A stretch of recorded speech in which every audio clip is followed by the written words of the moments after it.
So, something that I have found to be just fascinating are the connections that we make in the virtual space and in the actual physical space around professional development. Many of the listeners know that my story in becoming a speaker and in working in the professional development space connects to a really, really good friend of mine, a guest here on the podcast a while back, Steve Bowler, Stand Tall Steve. And recently, I was involved in one of Steve's events when I met today's guest, Kim Strobel. And Kim and I certainly have that connection with Steve Bowler in common, but we found that there's a lot more that we have in common. And so it just made so much sense to have Kim jump on the podcast, talk a little bit about her work, the incredible stuff that she has built at Strobel Education, and of course, her brand new book. Folks, it's out. It's awesome. You've got to get your hands on Teach Happy. We're going to talk about all that stuff. Before we do, though, Kim, welcome into the podcast. Yeah, thank you, Darrin. I know that you and I were both at that event and speaking to some of Steve's people, and immediately it's like you and I could have just talked for hours. It's like we're wired the same way, I think. Yeah, well, and honestly, there was like, how did we not know each other before? Is I kind don't of what my know. question was. I don't know how that had worked out, Yeah. but So that's my okay. Yeah. my journey, I taught elementary school, mostly fourth grade, and then from there, I became a literacy coordinator, which meant that I got to really look at and be embedded in classrooms from kindergarten all the way up to grade 12, and I loved that experience of really looking at instruction and content across all grade levels. And then I stepped into school leadership. I was a curriculum director, had a fabulous superintendent who, again, let me really be embedded in classrooms, which you don't always get to do that. Um, but I had always I had this vision from a long time ago that I wanted to present and provide professional development for teachers. But I thought, I have no idea. How do you do this? I don't have a business mind. How do you find people? But that like whisper just kept getting stronger and stronger and stronger. And so um, I kind of started to do some back end stuff while I was a curriculum director. I had a part time curriculum director's job and kind of started to build my business a little bit on the side. And then we launched in 2016. And honestly, like my husband always gets behind me, Darrin, when it comes to everything in life. But that is the one thing that sent him over the edge was, you're going to give up a stable curriculum director's job, a paycheck every 2 weeks. Insurance is free. And I'm not trying to doubt you, honey, but like, how are you going to make the money, right? Like we're a 2-person income family here. And, but my gosh, you know what I did, Darrin? I said, well, I don't know, but you're going to go see our counselor because I'm doing this and I need you to get behind me. And so we launched in 2016. I was a one-woman team. I was going in, providing day-long workshops on everything from standards-based grading to growth mindset to readers workshop, writers workshop, just the whole gamut. And that was 2016. And then in 2018, I was like, you know what? I just really think I want to be a motivational speaker. So I'm going to slap that up on my website and we're just going to see what happens. And I remember getting my first call to come speak to 900 people for their back to school event. And I remember Darrin sitting in the front row of the auditorium thinking, why does Kim Strobel have to be such an extremist? Why does she always have to push herself to the very edge of fear, which I do know why I do that now. But, and my goodness, these people are here and I've never done this before, and my gosh, Darrin, that just taught me that too many times we wait till we think we're good enough to do something before we go after it. And in fact, you have to start saying yes because you get better by saying yes. And so, you fast forward now to 2024 and I basically travel the country doing keynotes, and my 2 girls are my day-long on-site PD consultants, and they're in 105 they're in schools 105 days from January till May, just working on the science of reading right now, which is a topic we're very invested in. And then yeah, and then I do the speaking and manage the back end of the business with my team. And I can tell you it's the best decision I ever made, but I sometimes don't even know how I had the courage to do so because it was so scary. You hit on something there. Well, you hit on a whole bunch of things there that I just think are fascinating, and because I know that there are at least a handful of people that are listening who also maybe have that glimmer, that little thought, that whisper, that tap on the shoulder of, I'd like to go do this work. Certainly I went through that as well. So maybe let's chase that just a little bit more. I like how you talked about you've just got to be willing to say yes. And you've got to be willing to take the risk, and you've got to be willing to bet on yourself. I also love that, that your husband supports you. I've had this conversation before. If your spouse is not like behind you 100%, I mean, I think I told you my wife is like the real more conservative of the two of us. I'm like this, big idea dreamer, but she was the one who said, no, you need to go do this. Wow. I believe in you. I know you can do this. It's incredible, that your spouse is right there and rooting you on and that kind of stuff. Let's talk a little bit more about that particular journey and just, I don't know. So many people I think are aversive, and they're not willing to take the chance that you took, the chance that I took, the chance that our buddy Steve Bowler took, and many others. What are some lessons that you, setting aside the lesson of the pandemic, being an entrepreneur during the pandemic, we don't need to go down that one, but what were some of the lessons that you learned or that you reflect on now, 8 years into this work? Yeah. I was asked to speak to a college university this week with people who are pursuing their doctorate degree in education. And in this particular class, it was educational entrepreneurship, which I loved that there was a course for this because I do think that a lot of people are saying, I am kind of called to do this work and I don't know how to get into it. And for me, it was a great reflection because I think, Darrin, I don't know if you're wired like this, but sometimes I feel like I'm still not doing enough. I'm still haven't arrived. Like, oh my God, we're still like trying to get these online courses up and going, and we're trying to, Yeah, And it was a great reminder, even as I speak to you and tell you that, oh, we have on-site PD, we have keynotes, we have online courses. It's like, okay, Kim, you know, that is something that I've built, but like I literally went into this not knowing how to build a business at all. And so for me, I really followed what I was passionate about, just like you, right? Like, what are the topics that I so want educators to know that can really help them? And then, of course, for me, it's the happiness and well being piece because of my own journey through, emotional trauma and that whole piece about me that really led me to being very invested in educator well being and is a big purpose of the book in itself.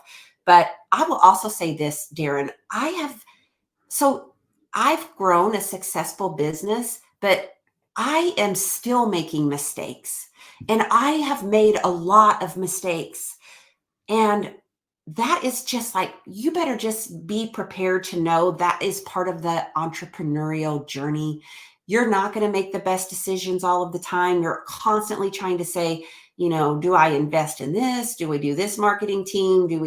And more things have worked that than haven't, but I'm still learning so much about how to run this baby. yeah. That's really interesting. For me, it's same thing. Chase what you're passionate about. In my case, it's very much about that leadership development. Leadership support, climate and culture. Those are really my wheelhouses. That's what I really love to do. But what I discovered in jumping out, and it's now been 3 years for me, I didn't have a clue how to run a business. I didn't have the first clue where to even start. And maybe one of the smartest things that my wife and I did without knowing it was say yes when our daughter said she wanted to get a business degree. We're like, Yeah. why? Oh, hey, wow. She has been, a tremendous support to us, even though she doesn't quite technically work for us. She's been a great supporter, but you learn quickly, and I want to get your take on this. Especially because you mentioned you kind of run the backside of the business, and you're kind of the front woman of the company. There's a phrase that my business coach has thrown at me frequently, because I, like you, I struggle with not feeling like I'm doing enough. I got to do more. I got to do more. I got to do more. And what my coach Jeff says to me frequently is, balance the amount of time you're working in your business with the amount of time you're working on your business.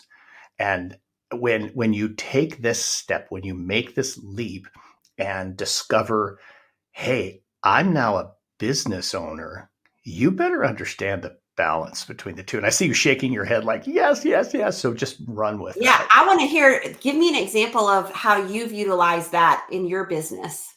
Oh man. So, there are those days, and I'm not very good at this. I'm just going to preface this with this. Like, I tell leaders all the time about, what I call balcony level leadership. Get up on the balcony, check in on yourself. My wife tells me all the time, follow your own advice. And I'm not very good at it yet. But I will set those times aside where I need to get up on the balcony and check in. How am I doing in these particular areas? My coach has pushed very hard on developing a strategic plan, which we have done. It's not great. It's, if I were to roll this out in a boardroom, people would laugh at our strategic plan, but there's a plan, right?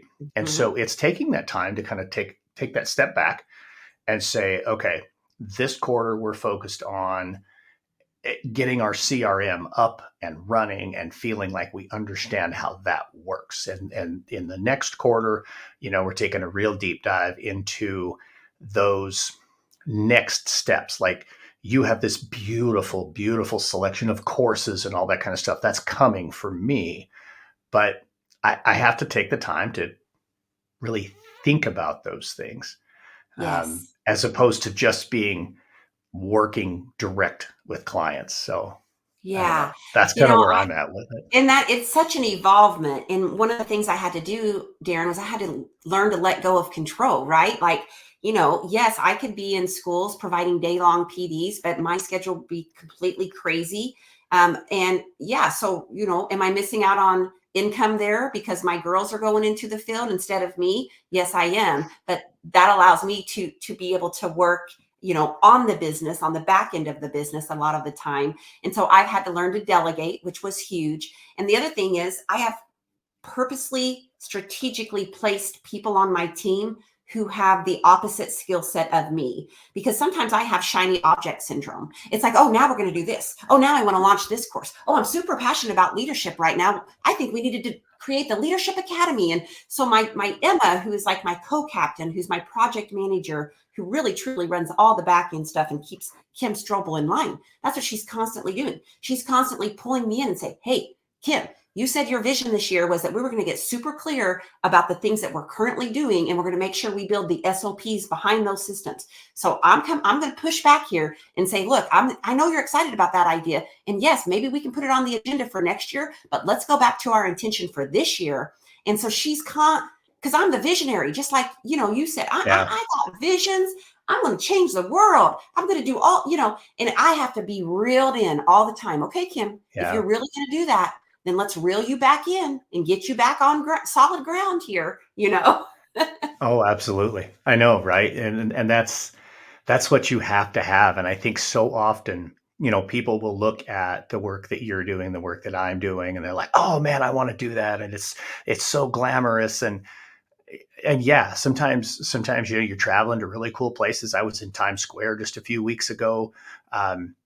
But also there are times where, it is digging deep into, where do I see the business going in a period of time? What do I need to do to get there? How do we Yeah. balance, cash flow? And I mean, some Oh, of those yeah. kinds of things, just, um, yeah, man, we could chase this for forever. And I think there's probably some people who are like, yeah, just talk about that. But Yeah, they what I need to let really us want to, know, and we can do another episode, yeah, because I can talk and exactly. talk Yeah. about that, and you can too. But Yeah, we'll a lot of people maybe we'll are, create yeah. one of those.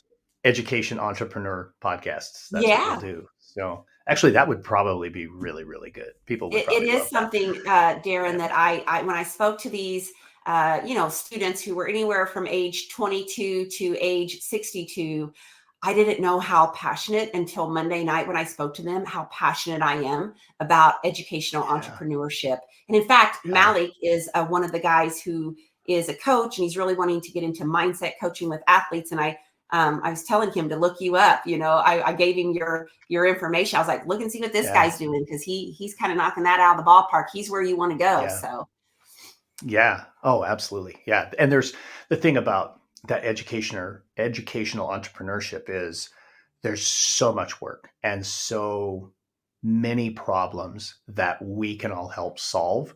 mhm. But you and I both need to not chase the shiny objects and think, ooh, I can help solve that problem. And ooh, I can help solve that problem. I'm going to dial Yeah, in on the ones we got to that stay in that our I'm niche really right focused now. on. Exactly, absolutely. So let's stay in your niche right now and talk a little bit about.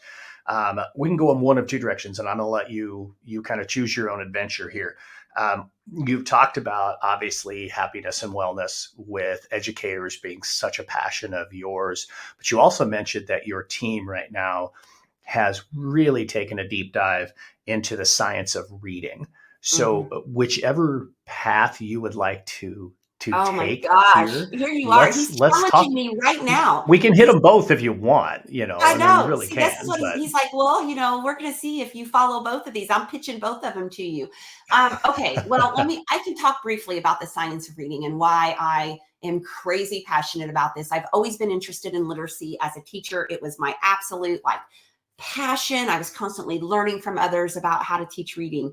But we, as a team at Strobel Education, have been very embedded in the science of reading now for a few years. And, I go back to this quote, Darren, that says that I think it's, I'm trying to get exactly right, but I think it's in the present. I think it's something like, you know, 90% of fourth graders are really truly not, sorry, I don't think it's 65%.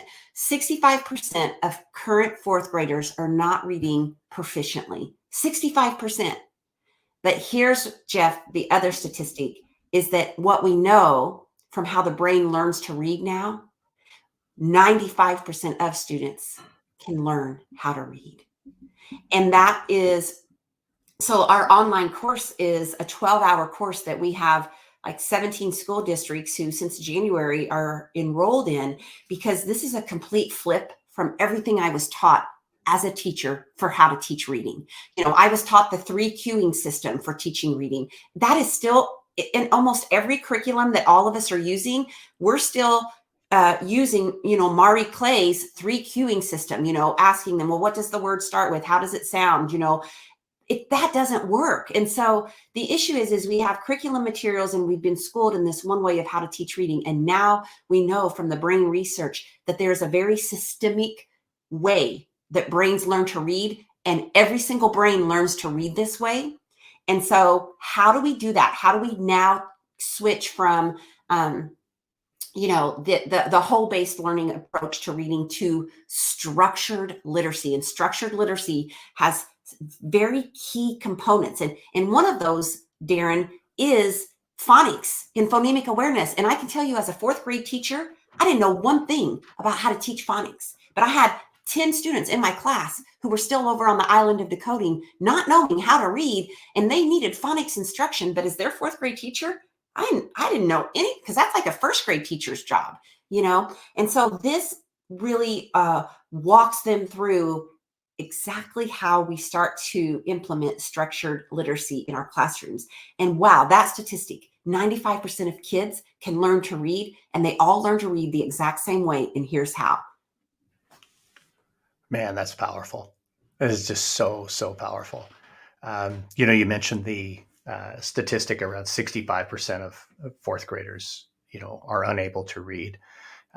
We actually had a board member who was very adamant and had latched onto similar data and just was really just insisted. This is when I was a high school principal, so it didn't directly impact me because I wasn't one of the principals at the elementary, but his push, but very strongly and very appropriately, I might add, was we need to really, really lean into our fourth graders. We've got to reverse that trend and really focus on making sure that those kids are coming out of fourth grade able to read so that they can be successful going forward. There's some other statistics that connect to inability to read in fourth grade and the school to prison Mm, pipeline, some you other got pieces it. that he had really pulled in there. And the more we can lean in, and it's encouraging to hear you say 95% of them can. I know. So I know. really lean into We that got to get science. I these love in it. schools. We got to get teachers learning how to deliver structured literacy instruction. And when we can do that, we change the game. Yeah, absolutely. How far, tell me this, like how far up would you take that training? So, I mean, there were times, certainly, even in my high school days, where we would Yes. have kids still unable to read. So, are you leaning into middle school teachers? Are you leaning into high school teachers with Yeah. this training? So the current course that we created, here's what I would say. We got seniors who still cannot decode and cannot read words, right? Or read sentences or read phrases. And in fact, there's this fabulous podcast called Sold a Story. It's a 6-episode podcast, and it just validated everything that I've been feeling. And it really walks the trajectory of where we were misled in our reading instruction and in our curriculum materials. But in there was a 55-year-old guy who had never learned to read. And so he, at 55, was taught phonemic awareness and phonics instruction along with other things. And that's how he learned to read. And so, you know, my course, I say, is very much geared towards pre-K through, I would say, I think for sure grade 6. And in one of the modules, we have a module that is like above and beyond, what it looks like above and beyond, but that's just one module.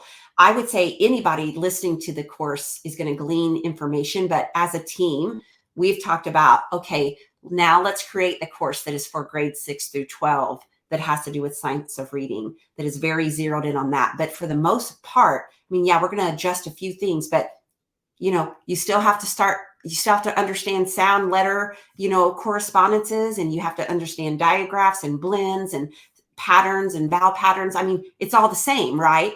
And so Right, it's what does that look like though? That's really hard. I mean, like, if you're a 10th grade history teacher, you are not over there teaching kids how to read. I right, mean, you're just not. And right. so it is something that needs to be very embedded at Yeah, all grade levels, but it does need to right. look a little differently.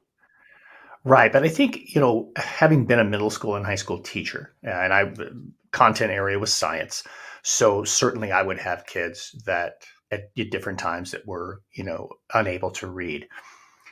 I'm not necessarily feeling like that's training for me, the middle school or high school science teacher, to learn to teach them to read. But Mm-mm. where I see advantage, where I see it would truly make a difference, is increasing awareness, Mhm. increasing that understanding of why a student struggles. I think that's Yeah, one of the hardest things sometimes as a teacher, right? Is I don't struggle with this, so I don't see why you do. yeah, And so again, not necessarily do secondary teachers need to learn how to teach kids to read, right. but I think just having that understanding, that I agree. It's ability to fascinating. empathize, right? Yeah, I mean, how are they gonna learn the science content when they're over there and they can't even sound out words, you know? Yeah, And it gives you great compassion for these kids who have gone through our school system, and we've all thought we've tried to do right. It's not our fault. We were just doing what we were told, but there's a big issue when they're going grade level to grade level and they're still unable to read, and my heart yeah, really hurts for them. And what that does for their future success if they can't learn, if they don't get the right instruction to learn to read. yeah. Well, and then so we'll flip this to the other side of the desk, to the teacher Yeah. who is frustrated because they don't necessarily have the skill set to help that kid, and or they don't understand why the student is even struggling, and that leads to, I mean, let's be honest, teachers, we take it all on, right? We're just sponges for misery. Anything, any struggle, any challenge, any difficulty, we soak it all in because that's what we want to do as educators. We're fixers, right? And so that leads to a lot of teachers who get pretty stressed out and get a little bit Mhm. burned out. And that kind of transitions us a little bit into just overall happiness and well being for teachers. So Mhm. we've got the opportunities there for science of reading, but now let's just Yeah. talk about helping our teachers be happy and take care of themselves. Well, and that's the whole thing is once again, as educators, we're sick of this. We're sick of investing all of our energy into being taught how to do something a certain way and then being told it's all wrong now. It's like, once again, we spent all this time and money and investment and now I got to change again, and I get it. And so for me, as a happiness coach, which by the way, I do not promote toxic positivity. I'm not one of these people that says, like, just shift your mind to positive and focus on all that's good. And with the book, I talk about that because one of the reasons I'm so passionate about happiness and well-being is I've had my own mental health struggle, Darrin. I'm somebody who struggled for many years in my life with debilitating panic disorder. I struggled to do the simplest of things as a young adult. Leave my house, walk to my mailbox, drive to the grocery store, walk in the grocery store, stay at home by myself. And so I have this entire trauma story around mental health and how it impacted every single facet of my life and almost destroyed me. And I talk about that in the book because many times when we bring up the word happiness and it's like, oh, come on, come on, Kim, like, what are you going to tout to me today? But here's the Yeah. deal is what I know, and I call a spade a spade. This profession is drowning educators and leaders. It just is. And they've got overwhelming expectations. They're always telling us to put one more thing on our platter, but they never take anything away. And I think it's this giant out of control beast. But what I've learned in my own life, Darrin, is that I want to focus on where our power really lies. And here's the deal. I don't know that the whole education system is going to get reworked by the time you and I are still walking this earth, where they actually start to acknowledge teachers' worth. They start to take some things off their plate. They start to pay them what they're worth. I don't know that that's going to happen. I always say that we cannot maybe change the education system in that way. I don't know that we can. What I do know is the only piece we have power over is how we operate in a system that's constantly trying to deplete us, that constantly requires too much of us. And so that was the whole, I speak on the science of happiness in the way that I acknowledge the heart of our life. Not everybody's had panic disorder, but most of us have had some challenge or we're in the midst of it right now. We've had some type of adversity. We've had something that we've had to overcome. And at some point in our life, we have to go, you know what? I'm not going to be a victim anymore. Victimhood gets me nowhere. I'm stepping over here into warrior mode. And in fact, when I can implement these changes, I actually take my life back in this profession and outside of it. And so I've studied the topic of happiness and well being for 20 years. I know the shifts it takes so that we can actually start to feel good in our professional life again and outside of it. And honestly, getting up on the stage for 60 or 75 minutes, it is so much fun. I get the whole crowd going. Like, it's so inspirational. But the bottom line is they walk back to the abyss of their desk or their offices. And I needed something tangible that says, let me walk you chapter by chapter exactly how I try to do this in my own life. I am not the happiness guru. I'm a happiness practitioner, and I'm constantly having to implement these own practices in my life too. Oh, I just love that so much. We are one of my all-time favorite quotes. I've said it here on the show many times. So those of you who listen all the time, say it with me. Rory Vaden said, "We are uniquely positioned to help the person that we once were." One of my favorite quotes. And certainly, your experience, what you have lived through and continue to do each and every day brings inspiration to people who are going through similar challenges, whether, like you said, whether they've had, battles with panic disorder or not. We've all we've all had to do hard things. We all have those days. We've all worked for that boss, or, with those couple of parents, or that school board member, or whatever. Right. Exactly. So, Yeah. yeah, no, I love that. I think that's really, really powerful. And that's something that, is certainly a message, I think, folks, that your teachers need to hear. I think that's an important piece. I mean, now we've got the book is out. Hmm. Teach Happy. I mean, Teach happy, wow, small steps to big joy. I love it. I absolutely love it. I mean, I would say there's got to be, some kind of story behind that title, but man, that's just like bang, that's just right there. Here it is. Yeah. Teach Happy. So give me this really quick. So people are going to want to get in touch with you, and I'm going to ask you how you're leaning into leadership here in just a couple of minutes. But just really quick, so it's chapter by chapter. I'm walking you through this. Um, Man, I'm a superintendent, and I'm reaching out to Kim Strobel and saying, hmm, in August, I want you on stage kicking off for my staff, Yeah. right? Tell me, tell me what the message is. Just like Yeah. in a nutshell. In a nutshell, what's the message that you're going to bring standing on a stage to, Oh, that's a great 500 question. teachers as they get ready to start their school year? Well, I always say during my keynote, we almost elicit every single emotion because when I can get emotion involved, that's when I get change involved, right? And so for me, it's really teaching them that here's the deal: we do serve in a really tough profession, but we're going to. But what we know is that when we learn to bring happiness and well-being to the forefront of our life, we actually become way better employees. And I'll give you the research on that, Darren. Here's what we know is that the brain is malleable. Okay. And so we know that 50% of your long term happiness is genetic. It comes from your mom or your dad or a mixture of both. And many times when I tell people this, I watch their heads in the crowd drop and they literally say, I'm so screwed, right? Like 50% of my happiness is genetic. Kim Strobel, come on. Do you know my mom? Oh my God, And so, Yeah. but what's interesting is if we keep going with that, is that we know that we can take every single external circumstance that a person has had or has. What kind of childhood did you have? What kind of household did you grow up in? What kind of job do you have? How much money do you make? Every external circumstance, and we can throw all of that into the pie.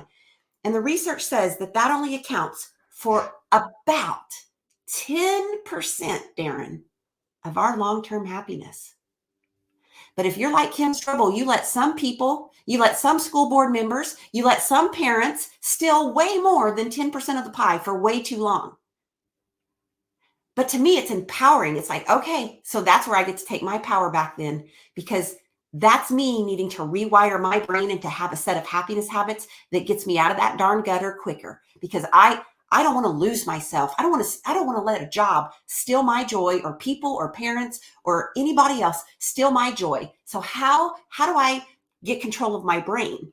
And that's where the last 40% comes in, is regardless of your genetics, regardless of your external circumstances, every human being can increase their happiness levels by up to 40%. And that has to do with our thoughts, our actions, and our behaviors. Thoughts, actions, and behaviors. And Darren, that's what I focus on in the keynote is, okay, your brain is malleable. We can change your brain. And here's what happens when I change your brain. When I get your brain to positive, more than negative, neutral, or stressed, you're going to be 31% more productive in your job. 31. 31% when your brain's at positive versus negative, neutral, or stressed. Not only are you 31% more productive, you're going to be 10, and blows my mind, 10 times more engaged, Aaron. 10 times more engaged in your job, 3 times more creative, 23%.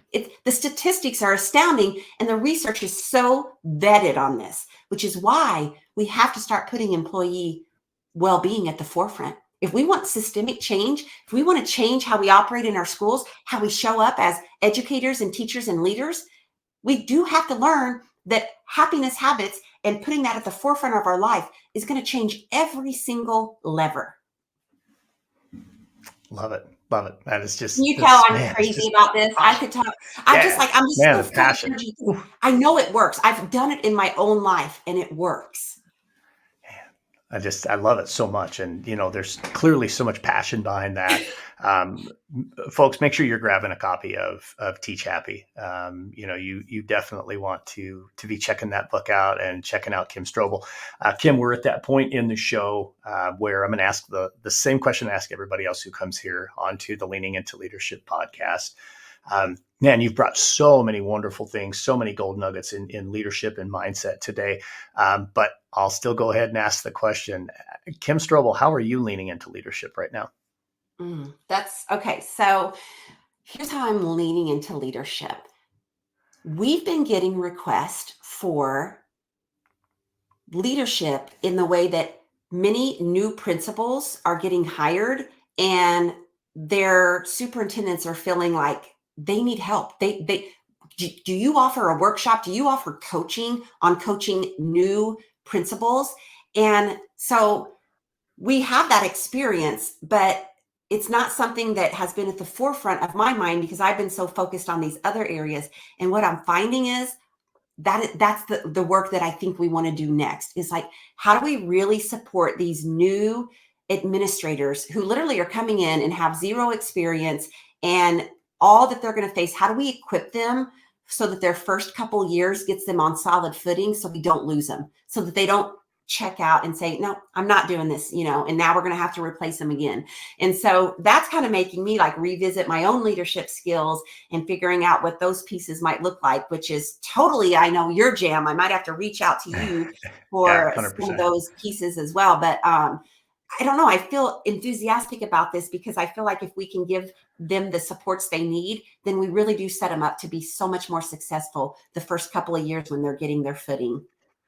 Absolutely. Yeah. Well, and it's honestly, it's just getting through and, feeling some success in those first couple of years. And like you said, get your footing so that you can move from that world where all you do is fight fires to where you're actually leading in your school or leading in your department or leading in your district. So huge, huge piece. And I love that you talked about that. Man, so many great things here in this particular episode. I just love this conversation so much. I don't want it to come to an end, but that's what we have to do. We have to Yeah. bring it to an end. So, Kim, really quick, how do people get in touch with you? How do they learn more about Strobel education, about Kim Strobel, all of that great stuff? Yeah, the easiest place is just to go to strobeleducation.com and you're going to find everything on there. And in the menu bar, you're even going to see the Teach Happy book. And I will tell you that I think the book is like $26, but if you order more than 15 for your faculty, you get it for like $15. There's a big bulk order discount. And then on the website, there's like an admin study guide that can be downloaded so that you can actually walk with your teachers through the school year with the book and kind of go chapter by chapter and make this a part of like your PLC so that you really do put a focus on teacher well-being and your own well-being, but kind of can coach them through the school year so that we really get change and implementation. And so, yeah, you'll find everything on the website. Outstanding. Right on. Thank you so much for your time today and for coming here onto the Leaning Into Leadership podcast. Take care, my friend. Thank you, Darrin. I appreciate you.